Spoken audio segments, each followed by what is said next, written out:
छठ पूजा का प्रारंभ कब से हुआ? छठ पूजा में सूर्य देव और छठी मैया की पूजा विधि विधान से की जाती है। छठ पूजा का प्रारंभ कब से हुआ, सूर्य आराधना कब से प्रारंभ हुई, इसके बारे में पौराणिक कथाओं में बताया गया है। सतयुग में भगवान श्री राम, द्वापर में दानवीर कर्ण और 5 पांडवों की पत्नी द्रौपदी ने सूर्य की उपासना की थी। छठी मैया की पूजा से जुड़ी एक कथा राजा प्रीवंद की है। राजा प्रीवंद ने पुत्र के प्राण रक्षा के लिए की थी छठ पूजा। एक पौराणिक कथा के अनुसार राजा प्रीवंद निसंतान थे। उनको इसकी पीड़ा थी। उन्होंने महर्षि कश्यप से इसके बारे में बात की। तब महर्षि कश्यप ने संतान प्राप्ति के लिए पुत्रेष्ठि यज्ञ कराया। उस दौरान यज्ञ में आहुति के लिए बनाई गई खीर राजा प्रीवंद की पत्नी मालिनी को खाने के लिए दी गई। यज्ञ के खीर के सेवन से रानी मालिनी ने एक पुत्र को जन्म दिया, लेकिन वो मृत पैदा हुआ था। राजा प्रीवंद मृत पुत्र के शव को लेकर शमशान पहुंचे और पुत्र वियोग में अपना प्राण त्यागने लगे।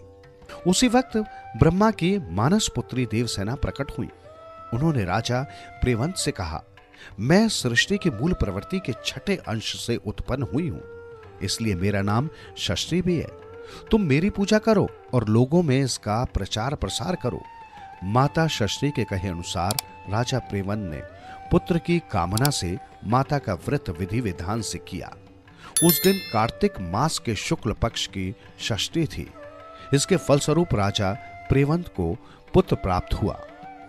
श्री राम और सीता ने की थी सूर्य उपासना। पौराणिक कथा के अनुसार लंका के राजा रावण का वध कर अयोध्या आने के बाद भगवान श्री राम और माता सीता ने राम राज्य की स्थापना के लिए कार्तिक मास के शुक्ल पक्ष की षष्ठी को उपवास रखा था और सूर्य देवी की पूजा अर्चना की थी। द्रौपदी ने पांडवों के लिए रखा था छठ व्रत। पौराणिक कथाओं में छठ व्रत के प्रारंभ को द्रौपदी से भी जोड़कर देखा जाता है। द्रौपदी ने 5 पांडवों के बेहतर स्वास्थ्य और सुखी जीवन के लिए छठ व्रत रखा था और सूर्य की उपासना की थी, जिसके परिणाम स्वरूप पांडवों को उनका खोया राजपाट वापस मिल गया था। दानवीर कर्ण ने शुरू की सूर्य पूजा। महाभारत के अनुसार दानवीर कर्ण सूर्य के पुत्र थे और प्रतिदिन सूर्य की उपासना करते थे। कथा अनुसार सबसे पहले कर्ण ने ही सूर्य की उपासना शुरू की थी। वो प्रतिदिन स्नान के बाद नदी में जाकर सूर्य को अर्घ्य देते थे।